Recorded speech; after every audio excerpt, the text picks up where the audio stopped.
What we're going to learn about today are the different types of volcanoes, different types of magma, different types of eruptions, and how all of that relates to what we already know about plate tectonics.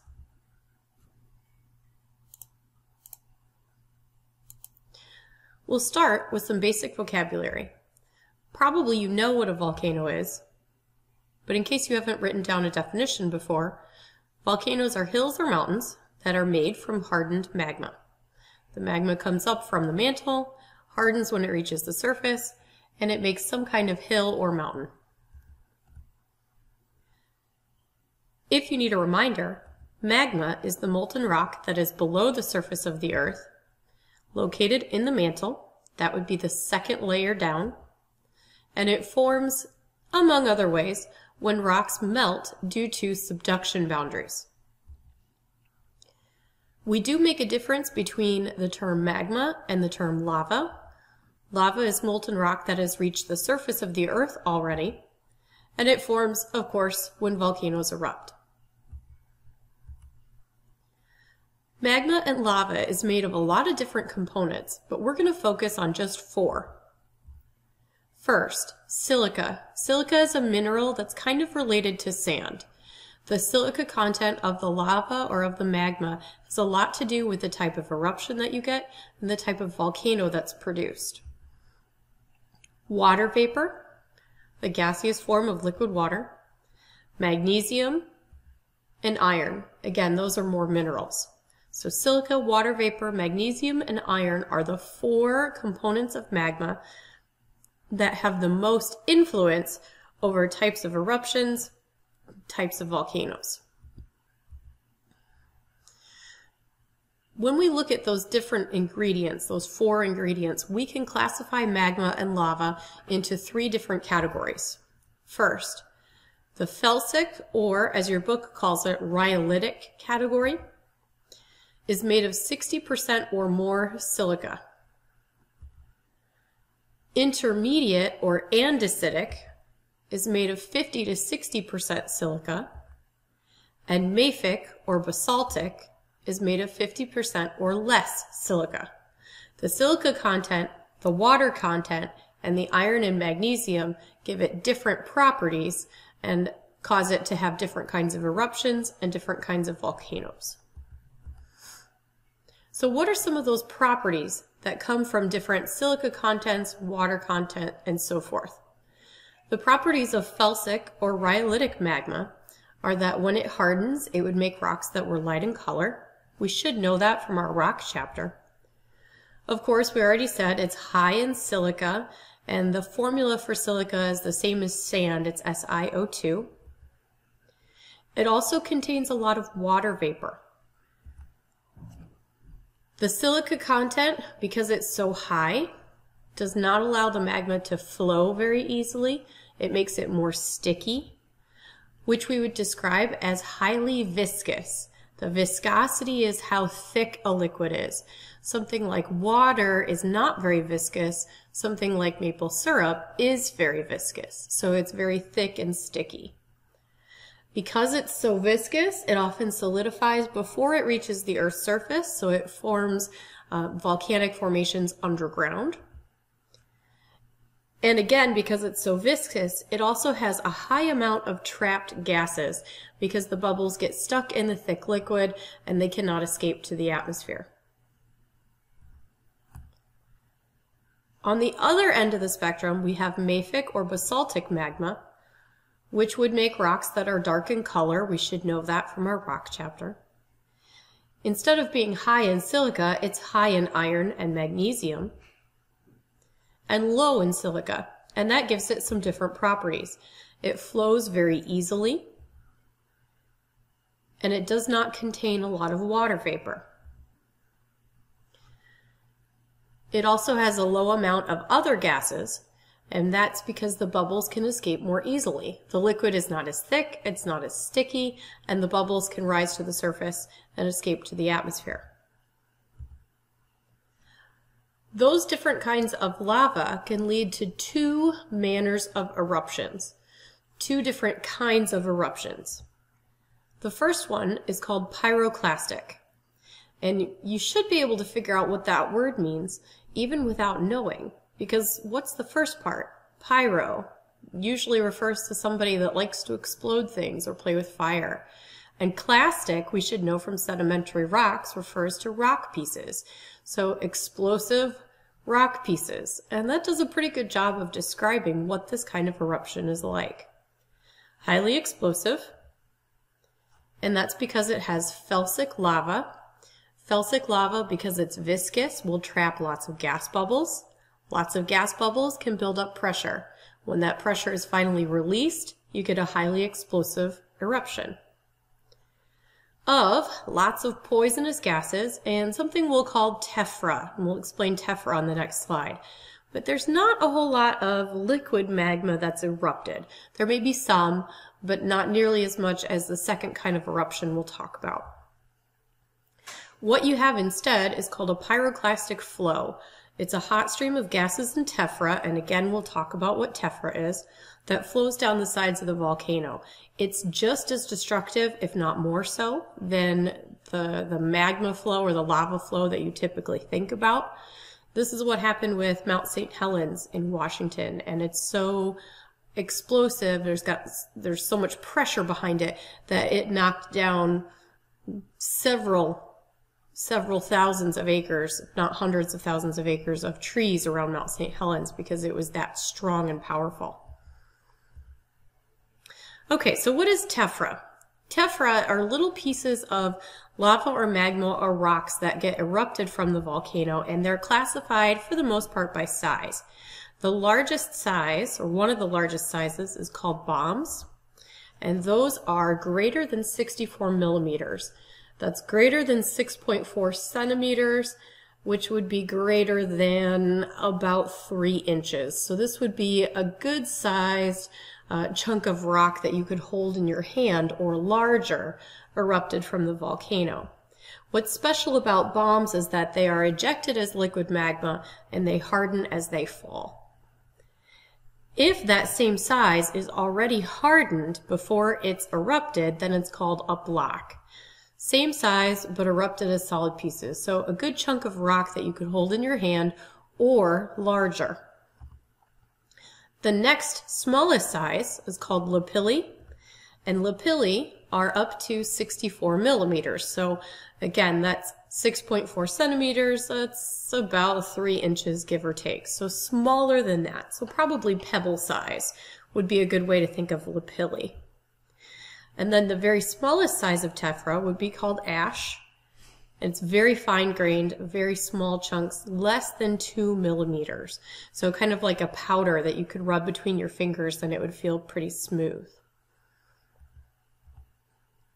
Okay, the second kind of eruption is called non-pyroclastic. And as you would expect, it is not explosive. It's not explosive because it usually involves mafic lava, which has very little trapped gases because it's not nearly so viscous.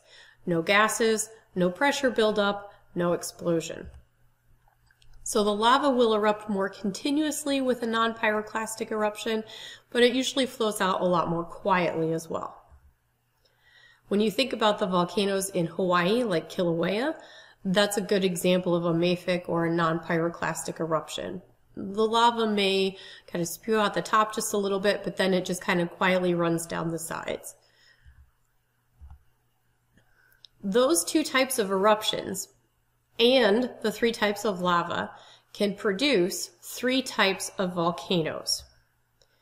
The first one is called a shield cone, and that's because it's shaped like a shield laying on the ground. It's very broad or wide at its base, and that's because it's created by mafic lava, which flows easily. So after the mafic lava comes out of the top of the volcano, it can flow a really far distance down the sides. And as it hardens, then you end up with a relatively short, wide volcano because it has mellow eruptions.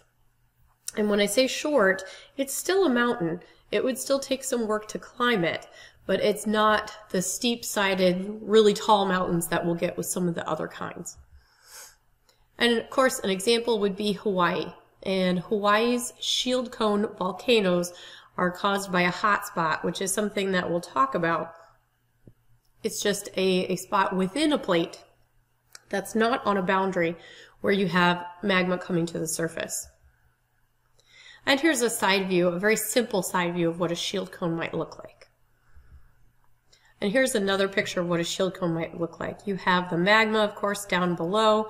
As it comes to the surface, it would erupt and flow down the sides. And because it can flow so easily, you end up with a very wide base, and it's not nearly so tall as some of the other volcanoes that we'll see. Second type is called a cinder cone. It's called a cinder cone because it's made of mostly cinders, or what you would think of as cinders. That would be things like tephra, lapilli, blocks, bombs, and ash. Cinder cones tend to be narrow and relatively tall. They're taller than shield cones for the most part, but not as tall as our third type of volcano called a composite. They're usually created by felsic lava, and felsic lava produces mostly pyroclastic eruptions. Those are the explosive kind, not very much lava to flow down the sides, more of, little pieces of rocks and ash that would be caught up in the pyroclastic flow. So lots of tephra and gases, not very much lava. The example that we have in the picture here is Pyroclastic in Mexico, and the formation of this volcano was actually written about in a children's book, which is kind of interesting to read. Here's a very simple side view of what a cinder cone might look like. The sides are pretty steep. It's relatively tall, although not as tall as the third kind we'll talk about, and it is completely made of cinders. And again, here's another picture. You have a tall, narrow cone because you have thick lava and not very much in the way of lava flowing down the sides. The third kind is called a composite cone. Sometimes this is called a stratovolcano. You might see that word on the internet or in your book. And it's made of alternating layers of lava and cinders, or ash. And this is because it can alternate between pyroclastic and non-pyroclastic eruptions. It just depends on what kind of magma is coming to the surface at that time. They typically form very tall, often snow-capped peak mountains or volcanoes, such as Mount St. Helens in Washington, or Mount Rainier, or Mount Hood. All of those are composite cones. And here's a very simple side view of what a composite cone might look like. The sides are still pretty steep. It's very tall. You might even draw some snow on the top. And here's a picture of what a composite cone is formed by. You've got the magma coming to the surface and different layers of lava and ash that form the sides depending on what kind of magma is coming to the surface. Okay, so how do we connect this to our plate boundaries? Volcanoes are often formed at subduction boundaries, and the ones that form at subduction boundaries often have pyroclastic eruptions because they maybe sometimes have felsic lava. And if you think about that, felsic would come from continental crust and mafic would come more from oceanic crust. There are slabs of tectonic plates that are being pushed down into the mantle at subduction boundaries, and that creates a lot of friction between the plates as they move. So friction causes the pressure and the temperature in that area to rise. You can get liquid water turning to steam, which adds to the explosiveness and the viscosity of the magma. Those hot fluids, the hot water and the steam, would melt the mantle rock, and the magma, of course, would rise to the surface. Magma is going to be less dense. So because we have all of the hot fluids melting the mantle rock and the magma migrating upwards, as well as the water turning into steam and just the type of crust that's being subducted at that point, you typically get either a cinder or a composite cone at a subduction boundary. And it can have a pyroclastic eruption, although it doesn't always have to have a pyroclastic eruption. Subduction boundaries are found in lots of different locations around the planet, but one place that they are concentrated is around the Ring of Fire. And the Ring of Fire is right around the Pacific Ocean, right here as I'm tracing the Pacific Plate, and you can see all these little red dots on the map represent volcanoes. So many of the world's volcanoes are also concentrated right around this plate boundary, and hence the name the Ring of Fire. You can get subduction volcanoes where you have two ocean plates meeting, although it would be less likely to produce a pyroclastic eruption there. If you do have ocean plates meeting, the chain of volcanoes that you get is called an island arc. And if you have an ocean plate subducting under a continental plate, then it would be called a volcanic arc. And ocean continent subduction boundaries are where you typically get the composite cones and the pyroclastic eruptions. And that would be because the continental crust has a higher silica content, and so having it available to be melted and then carried into the volcano would give you a higher silica content. So the magma in those situations can vary in composition or what it's made of, depending on what type of crust is being melted at the time, whether it's more ocean crust or more continental crust. Here's a couple of pictures that diagram those two things. If you have two ocean plates coming together, like in this first picture, you would still get volcanoes there from the friction and the high temperatures melting the rock. And then that volcano chain that's being formed there is called an island arc, because as those volcanoes break the surface of the water, of course they're going to make islands. If you have ocean crust and continental crust in a subduction boundary, then the volcanoes tend to form right on the edge of the continental crust, and it's called a volcanic arc. And here you can see where we would have two different types of crust available to be melted. You've got oceanic crust from the subducting plate and continental crust from the overriding plate. So depending on the composition of the magma, you can get varying kinds of eruptions along a volcanic arc.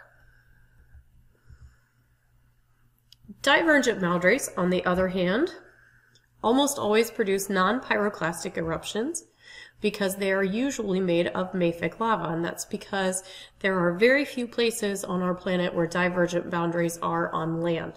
Almost all of them are underwater, which would be ocean crust, more made of basalt, high in iron, high in magnesium. And this is the type of magma that's produced during seafloor spreading that we talked about last chapter. And it rises to fill in the rift where the plates have separated. And so what you end up with there would be like the mid-Atlantic ridge or a mid-ocean ridge. Sometimes these boundaries are referred to as, or these volcanoes are referred to as basaltic, because most of the seafloor is made of basalt. And so you'll hear that kind of swapped out for the term mafic or the term divergent volcanoes. Okay, so our big idea for today is that volcanoes and boundaries are connected. The plate motions that we talked about last chapter provide much of the mechanism or the reason why or the how by which mantle rocks are melted to generate magma. It has a lot to do with the friction between the plates and the hot temperatures, as well as those plates separating and allowing magma from the mantle to come to the surface.